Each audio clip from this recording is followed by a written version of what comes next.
ترکی آج پرتشدد حملوں کی لپیٹ میں رہا۔ یہ امریکی کونسل خانے کے باہر کے مناظر ہیں۔ پولیس کا کہنا ہے کہ انہوں نے ایک حملہ آور کو گرفتار کر لیا ہے جس کی وابستگی ایک بائیں بازو کی تنظیم سے بتائی جاتی ہے۔ اس واقعے سے کچھ ہی گھنٹے پہلے استنبول شہر کے ایک پولیس اسٹیشن میں ایک مبینہ خودکش دھماکے میں 5 پولیس اہلکار اور 2 شہری زخمی ہوئے تھے۔ دوسری جانب ترکی کے شمال مشرقی صوبے سرنک میں ایک بم دھماکے میں 4 پولیس اہلکار ہلاک ہو گئے اور عسکری ہیلی کاپٹر پر ایک اور حملے میں ایک سپاہی جاں بحق ہوا۔ ترکی نے گزشتہ ماہ سے دولت اسلامیہ پر حملے کے ساتھ شمالی عراق میں کردستان ورکرز پارٹی یا PKK کے کیمپوں پر بھی حملے کرنے شروع کر دیے ہیں۔ اس فیصلے کے بعد ترکی میں سیکیورٹی فورسز ہائی الرٹ پر ہیں۔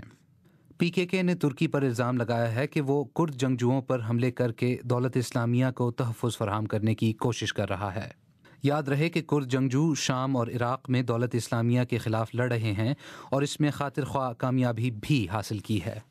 کرد اور دیگر مسلح گروہوں پر ترکی کی فضائی بمباری کی مہم شروع ہونے کے بعد گزشتہ ہفتے میں مختلف حملوں میں 20 سے زیادہ سیکیورٹی اہلکار ہلاک ہوئے ہیں۔ جون میں ہونے والے انتخابات کے بعد ترکی میں مخلوط حکومت کے قیام پر مذاکرات کسی نتیجے پر نہیں پہنچے، جس کی وجہ سے ملک میں سیاسی عدم استحکام میں اضافہ ہوا ہے۔